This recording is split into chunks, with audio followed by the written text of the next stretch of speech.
Hey everyone, it's David Weir here from What's a Car Like? And behind me is the 2023 Kia Sportage S, which is a base model. And I'm going to review it. In this review, what we're going to do is we're going to have a closer look at the exterior of the car. We're going to jump in the car and critique the interior of the car. And then I'm going to talk about what the car is like on the road. If you haven't already done so, please subscribe to this channel by pressing the subscribe button below. Alright, let's have a closer look at this new Kia Sportage.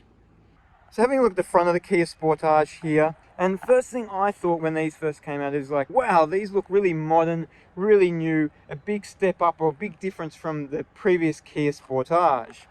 And if you compare it to some of its counterparts like the Toyota RAV4 or the Mazda CX-5, this is looking way more modern than those cars and does make those cars look a bit older.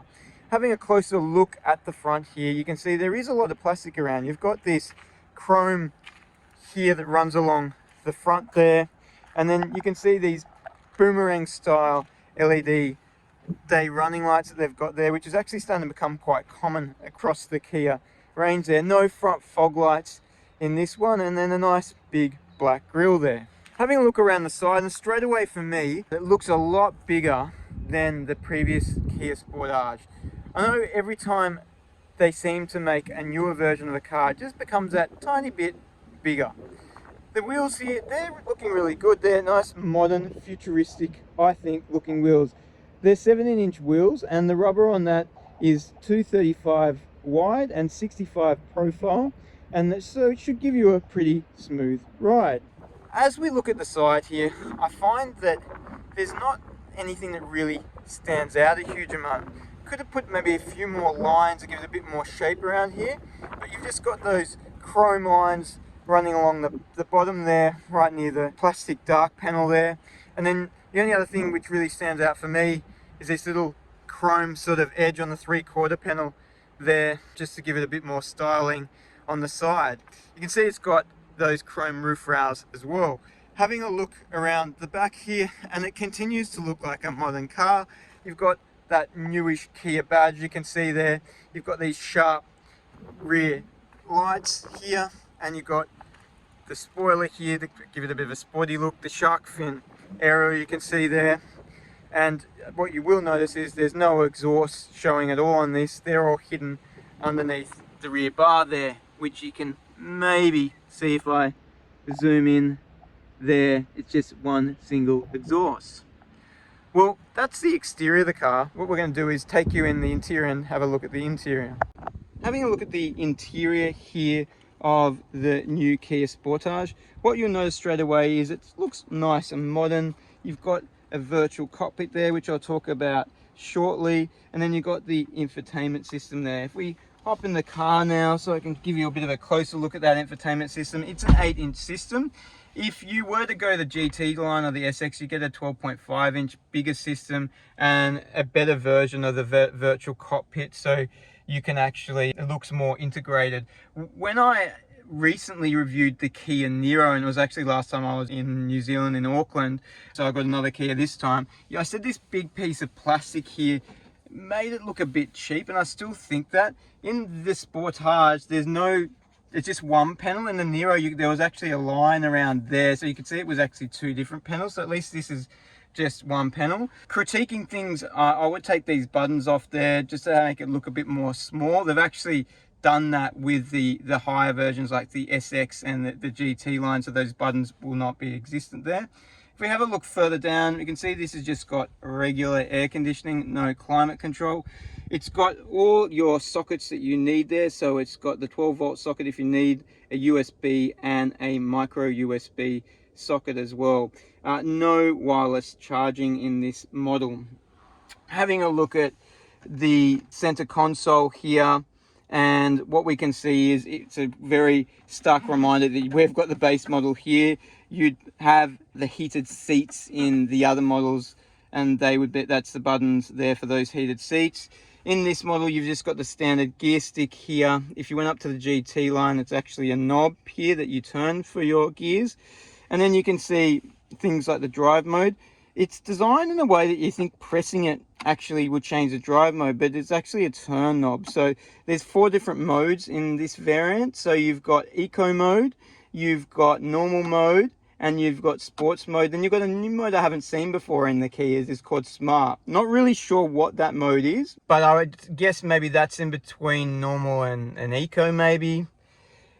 Then you've got your other controls here for hill hold, auto hold, and parking controls here. You've got 2 cup holders here, and they've got this little bit of plastic that you can hide away if you don't want it in there. And if you want it to come out, it flicks out quite some speed there. So I think that's an okay design. Having a look further around the cabin, you can see it's just got these fabric seats in the base model here. I don't mind the designs on the seats, but I'm not sure how durable they would be in the long term. This is a rental car. It's only done 15,000 kilometers, and you'll notice there's a bit of dirt there already on the seats. Maybe it'll scrub off, but you know, someone's already marked that up. The materials in the cabin are all pretty much high quality, I would say. They're soft plastics, no cheap hard plastics here. I like how they've broken up the cabin a bit with this sort of checkered design here in this brush grey that runs right along the dashboard here. And then they've got a bit of chrome here again to sort of break up some different colours in there. What I have noticed on these newer cars lately is there's been some more thought into the air conditioning duct designs in this car. And you can see here as well, they've sort of thought about how to design the air conditioning ducts to make it look a bit more unique than, you know, previously they all seem to fit one main design there. If we have a look at the doors here, the materials on the doors, you can see is actually hard plastic. I don't know if you can see that, but I can feel and tell you that it definitely is. Maybe to make it more durable. Pretty much even the more expensive Europeans now have the hard plastic there, so it's sort of quite common across most cars these days. You've got the door handles, got that checkered design around the door handles. If we take you a closer look at this virtual cockpit, I do think it does look cheap when you look at it from a day-to-day basis. When you first hop in, it looks nice, but as you get used to it, I just still think it is a bit cheap looking, and sort of reminds you maybe that you got the base model, just remind you that you're not in the most premium of cars. It's a pretty basic system. So if I show you the different colors that comes up if you change the driving modes, it basically goes in that green for eco, normal is a purple, sports are red, and back to that smart's also purple. If you can see things in that trip computer there, like your safety features and information will pop up in that trip computer for you, but there's not too much that you can change in that virtual cockpit there. Having a look at the steering wheel, I think it's a good size, really easy to use. You've got all your buttons that you'd expect there. It's not really difficult to find where everything is. No start stop button in this base model. You will get that in the SX and the GT line, so it's a regular key there. You might notice the automatic parking brake there. It actually didn't take me as long as I would have thought trying to find it, because I wouldn't usually expect to look there to find the electronic parking brake, but that will automatically disengage anyway when you turn the car on, so I haven't really had to disengage it myself. You've got your electric windows as you'd expect. So that's the front of the cabin. What we'll do is we'll take you into the rear. Looking at the rear of the cabin here, and there it looks like there's a reasonable amount of room. I'm just going to hop in to confirm that, and yes, there is. I've got plenty of leg room there, and the seat's about 3/4 of the way back.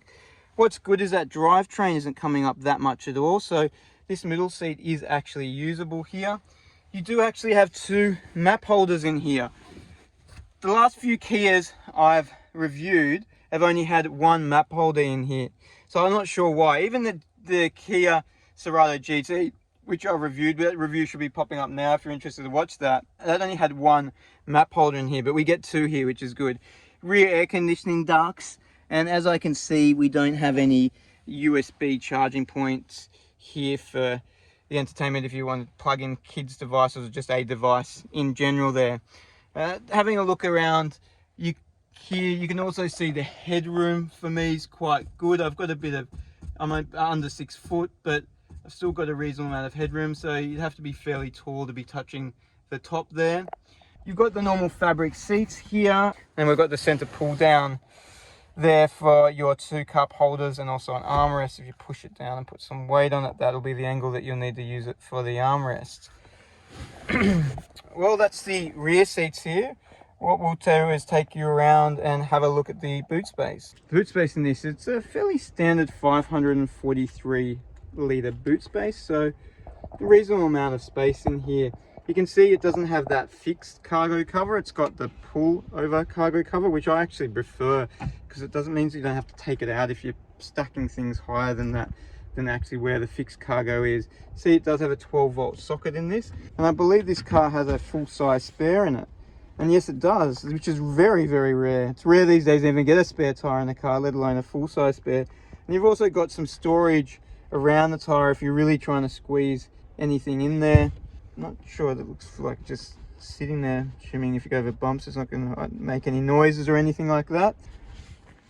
You've got your 3 tethering hooks here for your child seat. Someone's managed to put mud all over the rear seats here, and they will fold down 40/20 for you if you need to put more in here. That is the boot space in this. Being the base model, you have no automatic close, so it just is a manual close.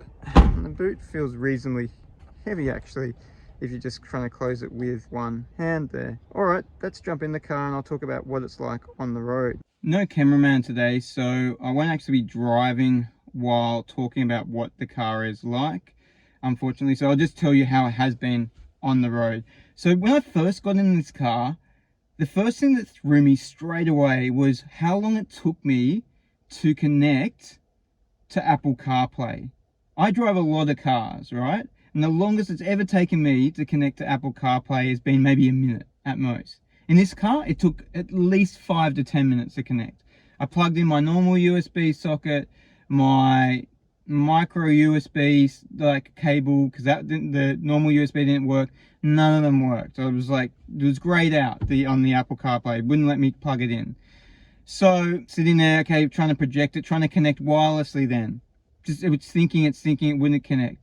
Eventually, after about 15 or so tries, I was able to connect, but literally 5 to 10 minutes. Once you connected up to it though, it does stay connected. So when you got back in the car again after turning the car off and parking and then, you know, spending a few hours away somewhere, turn it back on, it was then just connected to my iPhone straight away. But the original setup was quite painful compared to a lot of cars. After I got in the car, started driving it, what I first noticed is how quiet the car is. It's not as quiet as a hybrid, but still really quiet in the cabin. And the ride quality is quite good as well. It's very, very smooth on the road. So it does feel premium when driving it. And the handling's not too bad as well for a car like this. You'd think maybe they've sort of sacrificed some of the handling to get that smooth ride, but they haven't. It still handles reasonably well. What I like about these cars is the amount of technology you get in them as standard. And that is the case with this Kia Sportage. So as standard, just noting some of them, you get your autonomous automatic braking, you get your side alerts, you get your lane assist, you get your adaptive cruise control, your traffic alerts, your side cross traffic alerts, you get your adaptive headlights for high beam, you've got front parking sensors, rear parking sensors, a rear camera, a heap of stuff that you get. You don't miss out on too much compared to the top of the line GT line. I think there's just 1 or 2 safety options that you wouldn't even notice. The only weird thing is you don't get some basic stuff in it, this like, you know, your rain censoring wipers, which you'd expect, but that doesn't come standard. So that's a bit strange. But a lot of the technology you'd have to pay extra in a European, more expensive car. It comes standard with that. The other thing that really didn't impress me about this car was the stereo system. It just got a 6-speaker stereo system, but it's really basic. It's probably one of the worst systems that I've heard. Like, it's got no sound quality. So if that is important to you, you're going to have to go up to one of the higher models where you get a more expensive Harman and Kardon system in it, because this one's you're not going to be happy with. I'm telling you that now. So this engine is a 4-cylinder 2-litre non-turbo engine, and it's not very powerful, to be honest. It's got 115 kilowatts and 192 newton meters of torque, and you do feel that on the road. You really have to push the accelerator to get much happening with it. So you might want to look at one of the other models that have a better engine in it if that is important to you, because this engine is probably one of the downsides of this car. I just feel that it's pretty underpowered for this type of car. It's got a 6-speed gearbox in it. Yeah, 6-speed. It's kind of strange to get a 6-speed gearbox in it. Normally these days they're 7 speeds, and normally the 7 speeds are dual clutch, or you get an 8-speed. But 6-speed, yeah, 6-speed automatic in this. It's just a torque converter gearbox. I haven't had too many problems with the downshifts or upshifts, so it's a reasonably smooth gearbox. Brakes, I found the brakes felt a bit soft on this actually. They took a bit the grip up, and I thought it should be able to pull me in quicker by pressing the brake than it actually did. So wasn't too happy with the brakes on this.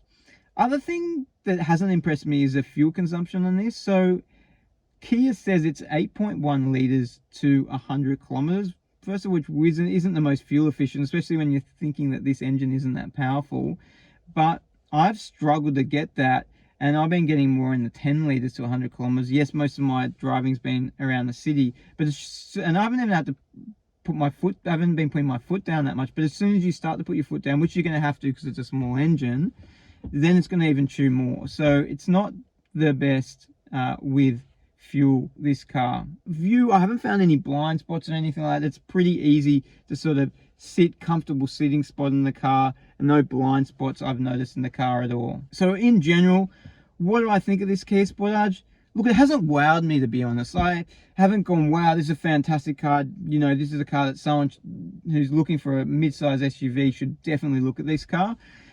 I would definitely say maybe if you do like the Kia Sportage, have a look at getting one of the models that are higher than this base model, so you get maybe a bit more premium feel, a better engine in it than the current engines that's in this car. Or have a look around and see what else there is, but don't just look at it and go, I want that. Maybe take a few others for a drive before deciding on this Kia Sportage. Anyway, thanks again for watching my review. I hope you liked and I hope it was helpful. If you haven't already done so, again, please subscribe to this channel. It does help me give you guys more content and bring you more videos more often. All right, thanks.